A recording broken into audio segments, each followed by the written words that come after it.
Hello, welcome to the Gail and Tammy show. Sure.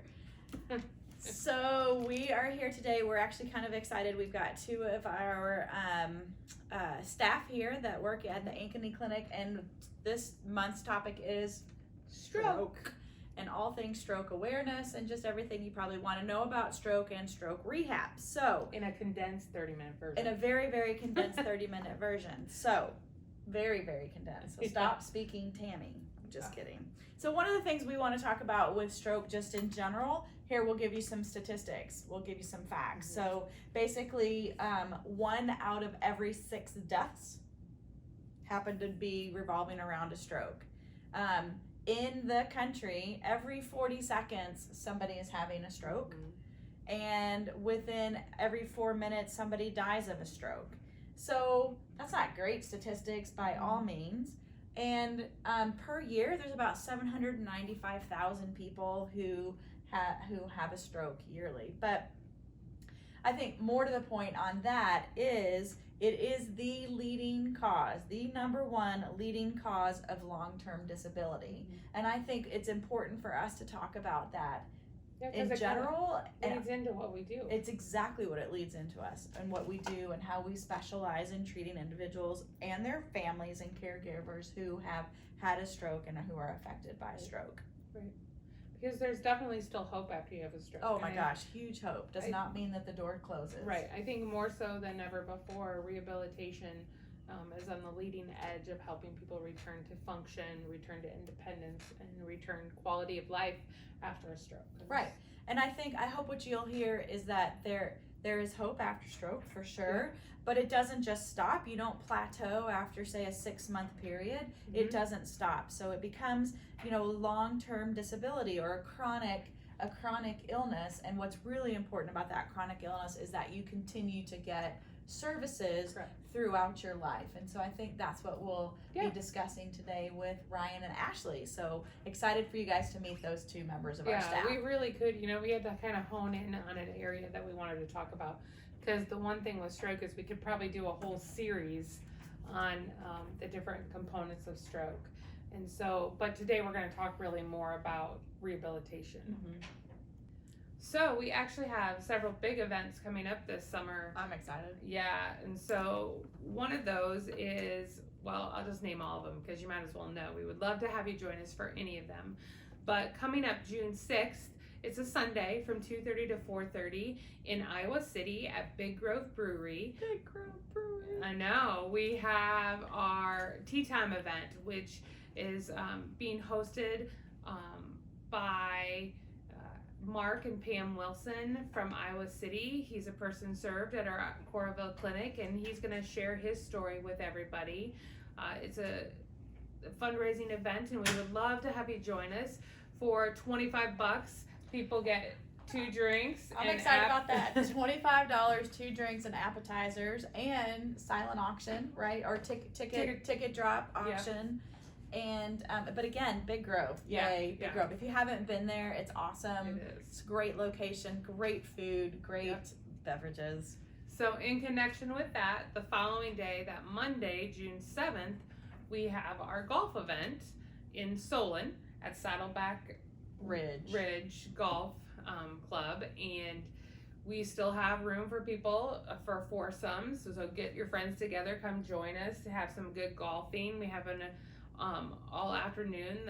The event is just us. They've closed down the course. Closed down the course. Shotgun start. So that should be nice and exciting. Mm-hmm. And there's something else happening. Yeah. So then on June 13th, which is the following Sunday, we have Celebrate Summer in Glenwood, and that's going to be a great time. So within a week, you can have a heck of a party at any of our events. I mean, really, you could start on Sunday in eastern Iowa, and then cruise all the way to western Iowa by the following exactly. Sunday. Yep. We got you covered. And then at the end of August, we have our first annual Parkinson's conference that we're hosting in Iowa City. Very excited about that. That's going to be free for persons served and our people with Parkinson's and their care partners. and we would love to have you join us there. And then several different times, and more information to come on these, is we're going to have several different options for helmet giveaways throughout the summer too. They will be at our Glenwood location, our Ankeny location, and our Coralville location. So We got a lot going on this summer. We do. This is exciting. So the best way to kind of keep up on all the things happening is to definitely join our Facebook page because we announce all that. You can also go under the events tab and you can see any of these events. You can also check out our website at www.onwithlife.org and just invite your friends because we would love to have you join us. Yeah, gonna be exciting. Okay, so next up we've got Ashley and Ryan here to talk about stroke and stroke awareness. Yeah. Thank you so much for joining us. We'll be right back. See you soon.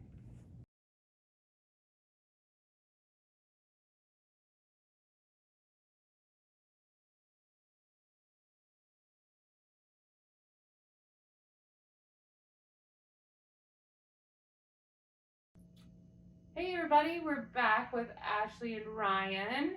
Ashley's an occupational therapist here at On With Life. Ashley, how long have you been here? I've been here almost 3 years now. 3 years. So Ashley works, if you come with occupational therapy orders, Ashley works with individuals. Do you want to share just quick some of the areas you focus on? Yeah, as far as occupational therapy goes, it's very broad. We can focus on a lot of different areas of independence and return to living. And so some of my areas that I feel really passionate about working with individuals in are really any area of independence, so being able to do things within their house and do things for themselves, get themselves dressed and all that. But then also helping them return to work and return to drive are some other areas that I'm passionate about. Perfect. Ryan, tell us a little bit about you. How long have you been here? I have been here almost 3 years as well. And as a physical therapist, we focus a lot on, in conjunction with OT, safety during functional activities, a lot of balance and endurance. So any deconditioning people may be experiencing, we help with that as well. But really safety on our feet or strengthening, we do a lot to get people back, again, to their daily activities, what they enjoy. Perfect. So this month's topic is stroke, and so that's what you guys are here to kind of share with us a little bit about. And Gail, since I've kind of taken over this conversation. I know. Hi, I'm Gail. I'm here. Just kidding.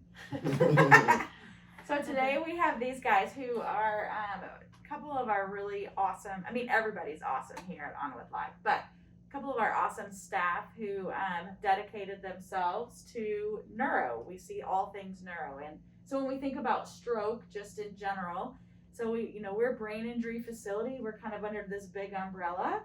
And we have so many caveats that go underneath that big umbrella. But even if we just talk about a diagnosis, just in general, we're here to talk about stroke today, which is really important. So one of my questions for you guys is, now this is there's no right or wrong answer, just so you're aware. So if you mess up, it's okay. So is it better to teach compensatory movements, meaning your arm doesn't work, just use the other one, or is it better to try to incorporate both sides of our body? Ryan, let's see how you answer Great this question. one. I would say both. So initially, depending on how intense the stroke was, people still want to get back to their normal lives as quickly as possible. So compensatory strategies are very important for initially right out of the hospital or right when they get home, just so they can complete their daily activities. So if you still got to brush your teeth, so you might be using the non-affected side to brush your teeth, but as quickly as we can, we want to transition away from those compensatory strategies to try to get back to our normal movement, because the body does a really amazing thing where it's able to adapt towards that change. So when someone has a stroke, they're able to adapt their movements, whether they're kind of good habits or bad habits, in order to get what they need to get done. So for example, what I see a lot is if a leg is affected, they'll use their other leg too much, but that's to keep them safe. If they don't feel steady on their feet, they use their strong leg to keep them up. But over time, If we allow that strategy to continue, then that strong side gets weaker because it's overused. So we want to, as quickly as we can, get back to our normal movement strategies, so that we can start using that that weaker leg and strengthen it up and return back to some normal Okay, activities. you passed. Good job. Yeah, thank All you. right, you get a. Well, I'm gonna give him a B because Well, thank it's you. a B, but you passed. Good. What do you think, Ashley? My gut says to involve and I'm speaking more of the upper extremity side of things during occupations. So I'm a big proponent of use it right away as much as humanly possible. It's like 60 days to form a new habit, and so in those early months things are really challenging. However, the things you do then kind of form habits and things that will carry with you. It's really hard then to introduce and say, oh, only use your dominant arm or only use your affected arm.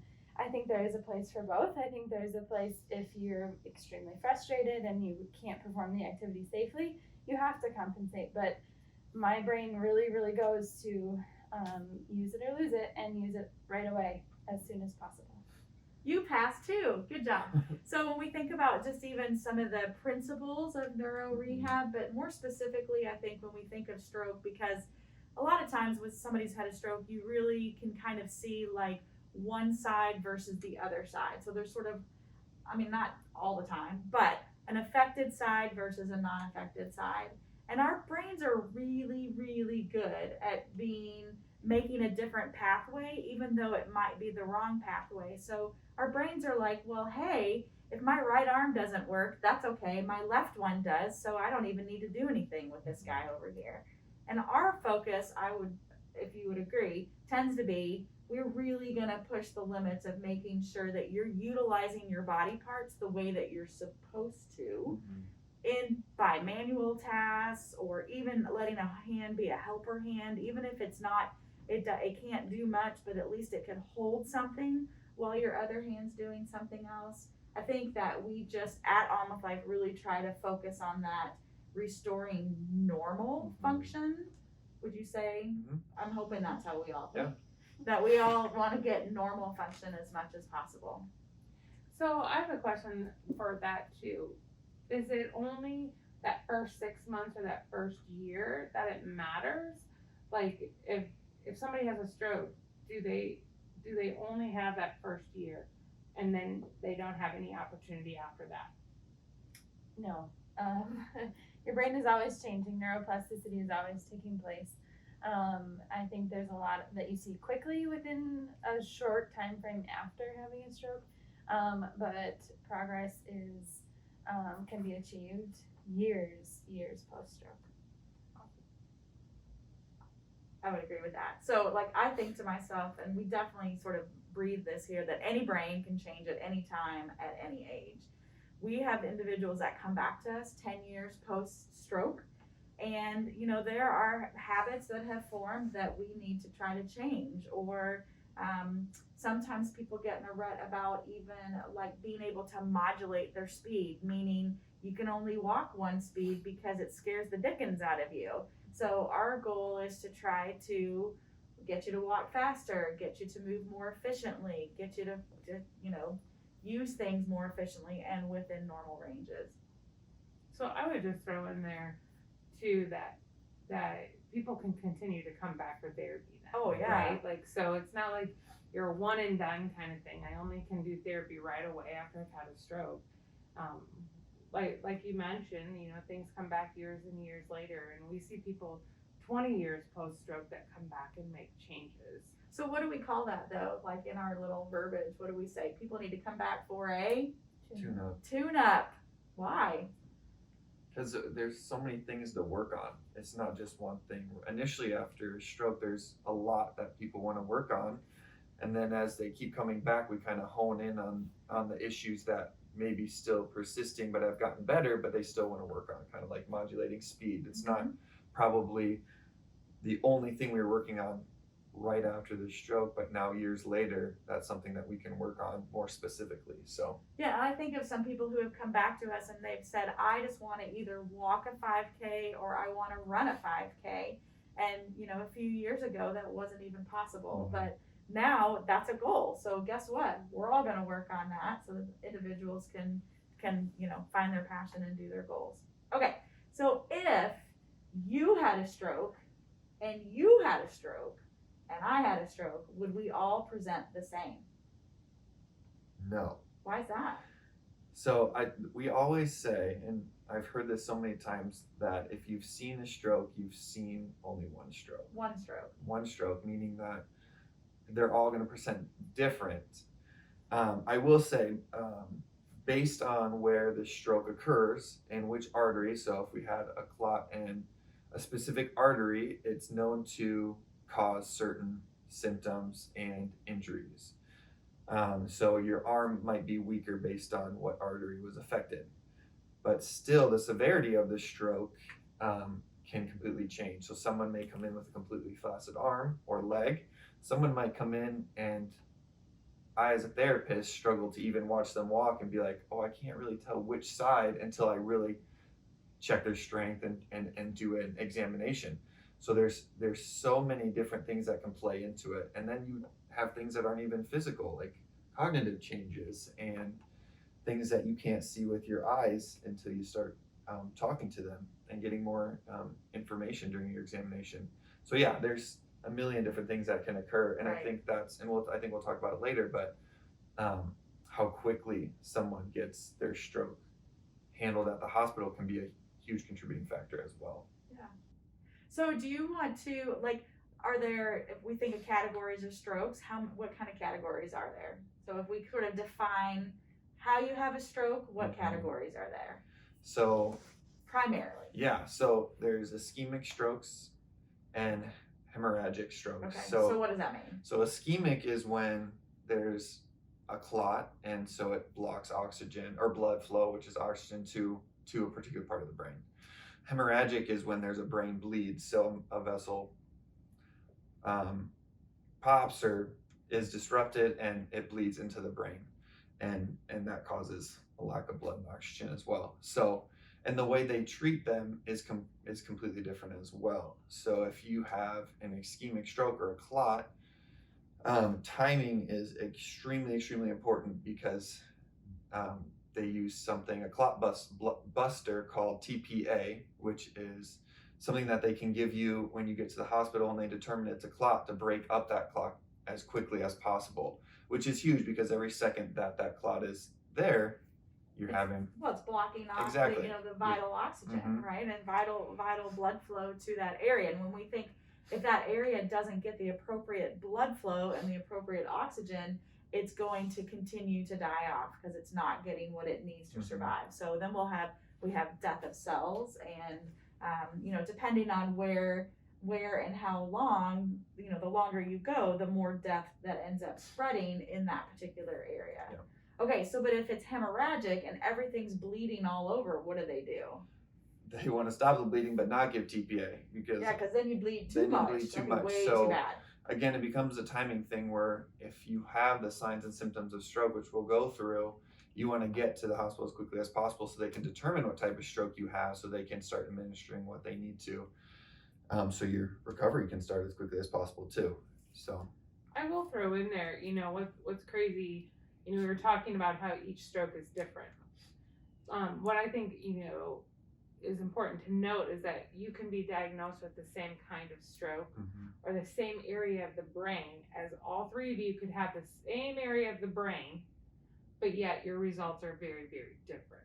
And they could be different because of age. They could be comorbidities, meaning anything else that might be going on with your system.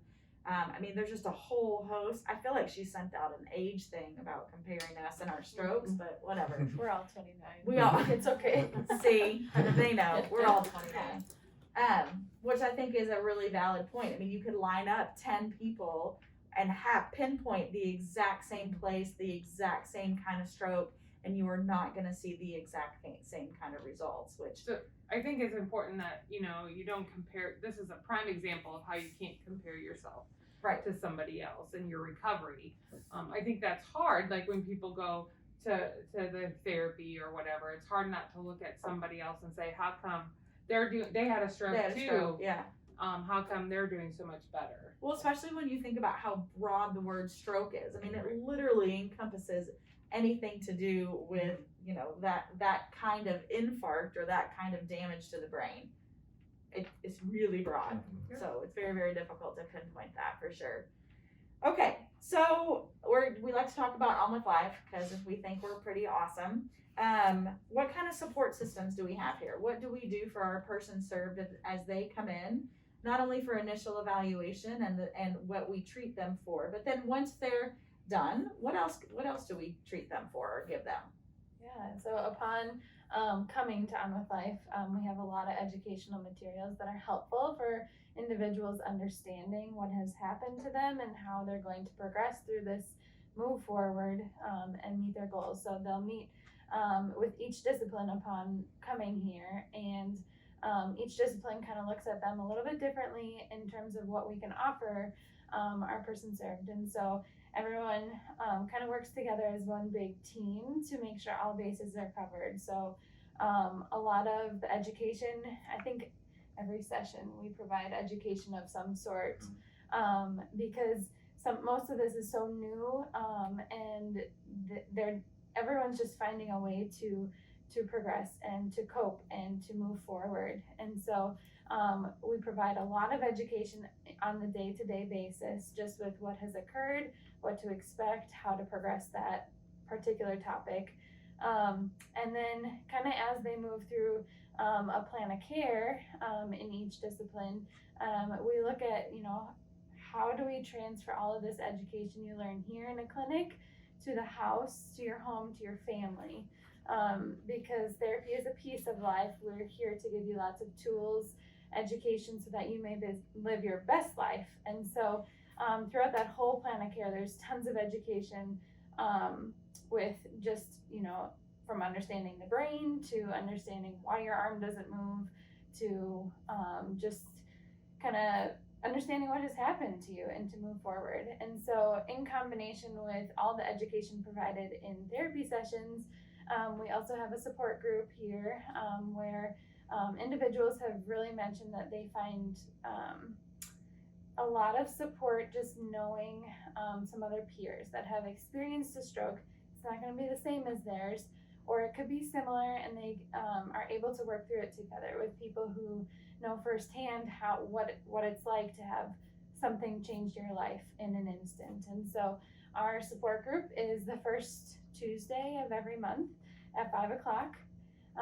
Right now it is virtual, and so yeah, we hope that, you know, if you find yourself curious about support groups and if you've had a stroke, it's a great place to get more of that education and then maybe some different tools and to meet some more people.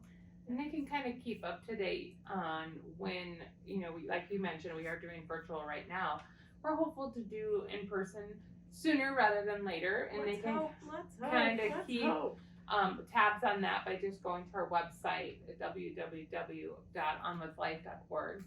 But what about our phone number? They can always reach out to our phone number. Yes. So we have to do it in unison, guys. Are you ready? Do you know our phone number is? Now this is the other. So, this is the yeah. other test. I hope Ryan doesn't get a D on this one. I got it. So in unison, we like to say our phone number. So if you would like more information about anything that we talked about, but also stroke support group, our number is 515-289-9696. Good job, Ryan. I'm so proud of you. The other thing I would throw in there is additional services. Is we do have counseling services on site too. So sometimes adjustment after a stroke, or just even for families, the adjustment after something like this has happened. We do have one-on-one counseling available to persons. I mean, it even makes me think of not only the person served adjusting, but their caregiver adjusting, or their kids adjusting, or the parent adjusting. And I mean, it's your whole world has been turned upside down. But I think more than anything that we like to tell people is that there's hope. We have these resources to help. You know, it might not be what your normal used to be, but it's certainly, let's help you create a new normal, and then what does that mean so that everybody can cope with that new normal together. And then to touch base on that too, the stroke support group also has a caregiver support group that occurs at the same time. So I think it's all part of the same Zoom, and you just break out into different. Well, because even if you think Zooms. about not even adjustment, but roles, I mean, sometimes, so let's just say hypothetically, the male of the family had the stroke and did all of the finances, and they had very defined roles, and now all of a sudden, a spouse who's never been involved because she did, she had her other roles, is now having to take care of this. Like, just your world's upside down, absolutely upside down. Okay, so if we were gonna tell people about if you're with a loved one or you're with somebody and they are acting goofy, there's an acronym put out by the American Heart Association, Stroke Association, heart, stroke, whatever. It's very similar. Don't look at me like that. So there's an acronym. What is it?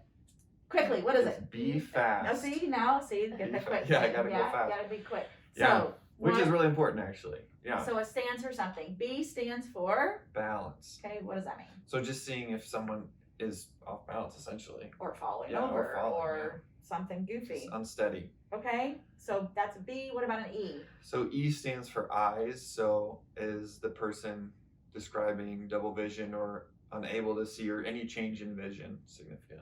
And also with that too, you could see a droopy eyelid or something's really goofy going on with the eyes. Mm-hmm. That's not normal. Okay, so that's the B, balance, eyes, and then we need an F. Face. What about my face? Isn't it pretty? So pretty.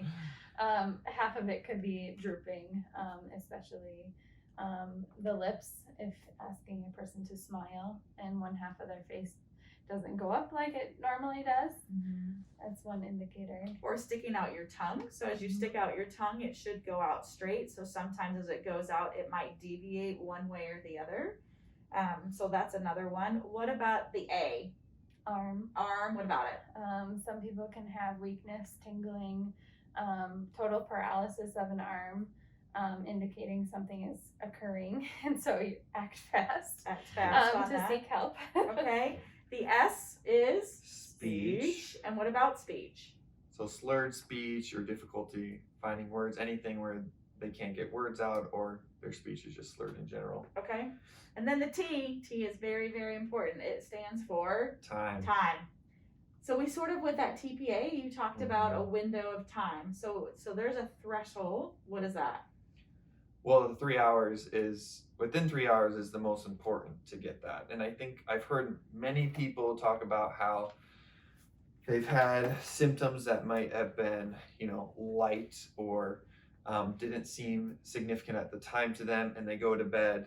Oh my gosh, that is one of the most very, important ones. Yes, and then they wake up with very significant symptoms. And so if you see any of these, it's very, very important to take them seriously. Because again, you're setting yourself up for success if it is a stroke, Right. For the recovery process. Like, as well. I think of so many people that I actually have treated in my long 20, I'm only 29, so long career, that how many people have said, I had a really bad headache, or I wasn't feeling right, and I had numbness and tingling, and I thought, well, I'll just go take a nap. So 2 hours later, they don't wake up, or something, whatever, it's gotten worse, or they have gone to bed and woke up in the morning and have had a very dense, stroke. So I think, not to scare people by any means, but really to encourage and advocate that if you see goofy things, you're thinking to yourself, okay, I'm with my mom, and now all of a sudden she's being really goofy and her face is drooping. So you're thinking, F for face. Okay, so now maybe we start looking at, hey mom, move your arm. Hey mom, speak to me. Hey mom, what's going on with your eyes, or what's going on with your balance, and get to the ER. Call 911, get to the ER as And I soon would as say possible. they don't need all of them. So it's not like you No. have to It's see not like the face check. and then waiting for the arm to Right, not don't do work. that. Yeah, so you don't need all of them. So very critical as quickly as possible. Yeah. So regardless of anything that you've heard today, think, be fast, balance, eyes, face, arm, speech, and time.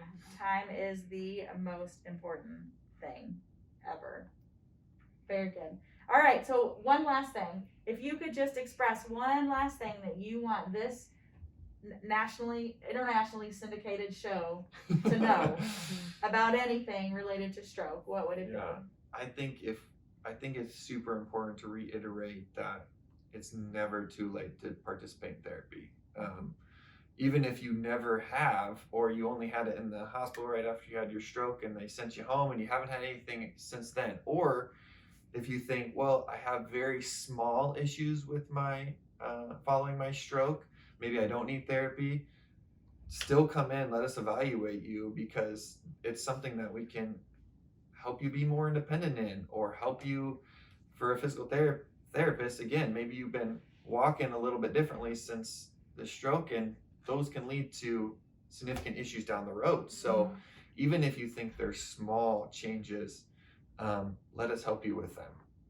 I think I'm gonna interrupt or add on because that's what I do. But I think what you just said is really important. So when we think about what a stroke is, initially it's a neurological event, but what happens over time can be an orthopedic event. So you can get stiff joints, bad back pain, a shoulder that's not moving, all of these orthopedic related issues that are a result of sort of like a secondary impairment of the initial stroke. And so those things always need to be worked on.